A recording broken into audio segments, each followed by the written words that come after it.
তো ইয়াৰ কাৰণে সকলোকে বিশ্বাসত লৈ আগবাঢ়িব লাগিব আৰু বিশ্বাসত লৈ আগবাঢ়িলে নিশ্চয় অসমত শিক্ষাৰ যি মানদণ্ড বা গুণগত শিক্ষা আৰু ভাল শিক্ষা উন্নত শিক্ষা আৰু আমাৰ ছাত্ৰ ছাত্ৰীক মানৱ সম্পদ গঢ় দিয়াত আমি নিশ্চয় ইয়াত ছাকচেছফুল হ'ম। সমস্যাবিলাক আমি মানে ভিতৰত যাই সোমাই পেলাই চাব লাগিব যে অসমত এতিয়া 611টা স্কুল বড়ো মাধ্যমৰ মানে চৰকাৰী স্কুল তাত এজনীয়া শিক্ষক দি চলি আছে আৰু বহুতো শিক্ষা অনুষ্ঠানত মানে শিক্ষক নাই। তো এনেকুৱা মানে অৱস্থাবিলাক চাব লাগিব। খালি ৰিজাল্ট চালে নহ'ব যে এই শিক্ষা অনুষ্ঠানত কি চলি আছে সেই কথাটো আমি ভালকৈ নজৰ দিব লাগিব। এই ৰেচিঅ'ত যদি কেলকুলেশ্যন যদি কৰে তেতিয়াহ'লে অসম চৰকাৰে এইটোকে আমাক হিচাপ দি আছে যে অসমত পৰ্যাপ্ত পৰিমাণৰ মানে শিক্ষক আছে। তো আমি দেখিবলৈ পাইছোঁ এটা প্ৰাথমিক বিদ্যালয়ত 8জন 10জন 11জন লোকে আছে আৰু বহুতো প্ৰাথমিক বিদ্যালয় যিবিলাক দুৰ্গম অঞ্চল চৰকাৰী বিদ্যালয় দুৰ্গম অঞ্চল তাত শিক্ষক নাই। তাত এজনৰ শিক্ষক দি 100টা ষ্টুডেণ্ট 80টা 60টা ষ্টুডেণ্টক পঢ়াই থাকিব লগা হৈছে। 5টা ক্লাছত 25টা ক্লাছ মানে ছাবজেক্ট সি পঢ়াব লগা হৈছে। তো এনেকুৱাটি ক'ত সম্ভৱ হ'ব? অসমত শিক্ষা বা গুণগত শিক্ষা বা শিক্ষাক মানে আগলৈ লৈ যোৱাৰ কাৰণে ইয়াৰ সংস্কাৰ লাগিব 1 নম্বৰ। 2 নম্বৰটো হ'ল যে অসমত যোৱা কেইটামান বছৰৰ আগৰ পৰা গুণোৎসৱ পাতি আছে। এই বছৰো গুণোৎসৱ পাতিছে। গুণোৎসৱত যিবিলাক মূল্যাংকন যিবিলাক ইভালুৱেশ্যন তাত আন্তঃগাঁথনি তাত মানে বিভিন্ন চৰকাৰৰ পুঁজি আহে। ইয়াত গুণগত শিক্ষা দান হৈছে না নাই, শিক্ষক সময়মতে আহিছে না নাই, বা ছাত্ৰ ছাত্ৰীয়ে ক্লাছ 3, 4, 5ত যিখিনি শিকিব লাগে সি শিকিব পাৰিছে না নাই বা শিকিছে না নাই। আৰু বহুতো ছাত্ৰ ছাত্ৰী আছে যে হাইস্কুলত যাই পেলাই নিজৰ নাম লিখিব নাজানে, তেওঁ মানে নেওতা বা অংক নাজানে বা ইংৰাজী 1 লাইনো পঢ়িব নাজানে। তো তেনেকুৱা এটা পৰিৱেশত অসমৰ শিক্ষা সমস্যা মানে শিক্ষা মানে এই মানে পদ্ধতিটো চলি আছে। তো এইটো সংস্কাৰ লাগিব। তো এই ক্ষেত্ৰত যিবিলাক স্কুল আজি আমি এই হাইস্কুল শিক্ষান্ত পৰীক্ষাত আমি গম পালোঁ যে 140খন চৰকাৰী বিদ্যালয় ৰিজাল্ট 0 নীল আৰু 149 প্ৰাইভেট মাধ্যমৰ যি শিক্ষা অনুষ্ঠান তাতো মানে ৰিজাল্ট নীল হৈছে। প্ৰায় যদি ধৰিবলৈ যায় মানে 300ৰ ওচৰা-ওচৰি শিক্ষা অনুষ্ঠানৰ এইবেলি মানে হাইস্কুল শিক্ষান্ত পৰীক্ষাৰ ৰিজাল্ট নীল। তো এই ক্ষেত্ৰত চৰকাৰে যিখিনি পদক্ষেপ ল'ব লাগে যে এই বিদ্যালয়বিলাক যোৱা 10টা বছৰ বা 5টা বছৰ ৰিজাল্ট কি আছিল, এই বছৰ কিয় বেয়া হ'ল, না এই শিক্ষা অনুষ্ঠানবিলাক আগৰ পৰা বেয়া কৰি আহিছে না এইবাৰে বেয়া হ'ল। যোৱাবাৰ ক'ভিড হৈছে, ক'ভিডত ক্লাছ হোৱা নাই বুলি বহুতে কৈছে। ক্লাছ নোহোৱাৰ বাবে এইবাৰ পাছ মানে যথেষ্ট কমিছে, 56 হৈছে। আগৰবাৰ মানে 65, 70, 72লৈকে গৈছিল। তো ইয়াৰ কাৰণে সংস্কাৰৰ কাম কৰাত শিক্ষামন্ত্ৰী ডাঙৰীয়াই দৃঢ় পদক্ষেপ লৈ কাম কৰিব লাগিব। আৰু এই ক্ষেত্ৰত সকলোৰে মতামত ইয়াত মানে যিবিলাক প্ৰিন্সিপাল হেডমাষ্টাৰ যিবিলাক একাডেমিচিয়ান আছে শিক্ষাবিদ আছে গাৰ্জেন আছে সকলো দল সংগঠন ইয়াত ছাত্ৰ সংগঠনখিনি আছে সকলোৰ পৰা মতামত লৈ পেলাই এটা মানে পজিটিভ এটা ডাইনামিক ৰাস্তা দিয়ে আমি আগবাঢ়ি যাব লাগিব। তেতিয়াহে শিক্ষা সমস্যা সংস্কাৰ কৰিব পাৰিব। 1 মাহত 2 মাহত শিক্ষা সংস্কাৰ নহয়। আৰু যদি ইমান জবৰদস্তি যদি কৰিবলৈ যায় তেতিয়াহ'লে সংস্কাৰৰ মানে বিপৰীতে ইয়াত এটা সংঘাতৰ সৃষ্টি হ'ব পাৰে।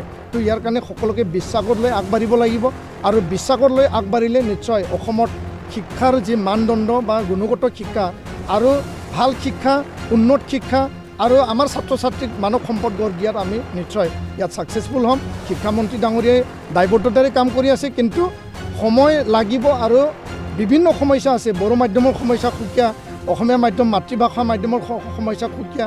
এই সমস্যাবিলাক আমি মানে ভিতৰত যাই সোমাই পেলাই চাব লাগিব যে অসমত এতিয়া 611টা স্কুল বড়ো মাধ্যমৰ মানে চৰকাৰী স্কুল তাত এজনীয়া শিক্ষক দি চলি আছে আৰু বহুতো শিক্ষা অনুষ্ঠানত মানে শিক্ষক নাই। তো এনেকুৱা মানে অৱস্থাবিলাক চাব লাগিব।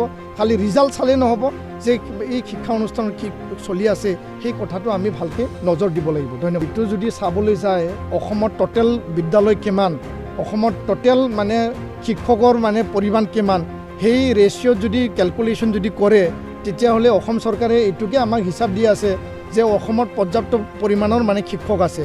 তো আমি দেখিবলৈ পাইছোঁ এটা প্ৰাথমিক বিদ্যালয়ত 8জন 10জন 11জন লোকে আছে আৰু বহুতো প্ৰাথমিক বিদ্যালয় যিবিলাক দুৰ্গম অঞ্চল চৰকাৰী বিদ্যালয় দুৰ্গম অঞ্চল তাত শিক্ষক নাই তাত এজনৰ শিক্ষক দি 100টা ষ্টুডেণ্ট 80টা 60টা ষ্টুডেণ্টক পঢ়াই থাকিব লগা হৈছে 5টা ক্লাছত 25টা ক্লাছ মানে ছাবজেক্ট সি পঢ়াব লগা হৈছে তো এনেকুৱাটি ক'ত সম্ভৱ হ'ব তো ইয়াৰ কাৰণে টোটেল অসমৰ বিদ্যালয় টোটেল অসমৰ শিক্ষকক যদি ক্যালকুলেশ্যন কৰি পেলাই পৰ্যাপ্ত পৰিমাণৰ আছে বুলি ক'লেতো এইটো মানে সমাধানৰ সূত্ৰ নহয় সমাধান যদি কৰিব লাগে যে সিঙ্গল মিডিয়াম মানে single teacher school zero' teacher school এইটো চাব লাগিব আৰু তেতিয়াহে আসল বিষয়টো গম পাব যে তাত কিয় মানে গুণগত শিক্ষা হোৱা নাই শিক্ষাৰ মানদণ্ড কিয় আগবাঢ়া নাই এই কথাটো মই স্পষ্টকৈ ক'লোঁ ধন্যবাদ नोंथाङा सरकारि साख्रि नागिरदोंना नोंथांनि थाखाय मोनसे गोजोनथाव खौरां नोंथांनि थाखाय दं एडुकेट पॉइंट जेराव नोंथाङा सोलोंथाइ लानायनि गेजेरजों सरकारि साख्रिनि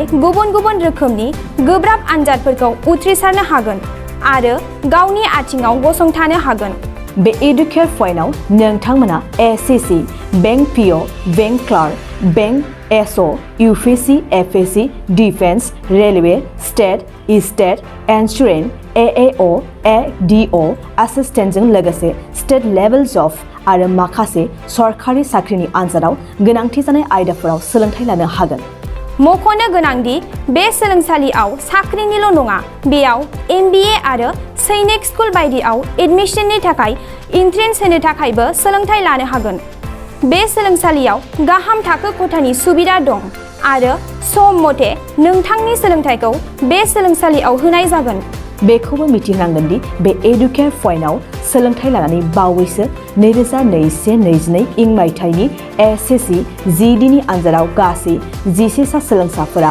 उथ्रिसारनो हादों बारा नङा गासै 15,000 रांजोंनो नोंथाङा बे सोलोंसालियाव 6 दानसिम सोलोंथाइखौ लानो हागोन बे सोलोंसालिया क'क्राझार बरपेटा रड गलपारा आरो बङाइगावआवबो दं क'क्राझाराव सोलोंथाइ लानो गोसो गुदुं जानाय सुबुंफोरा 70020261133 9101536360 70020261133 9101536360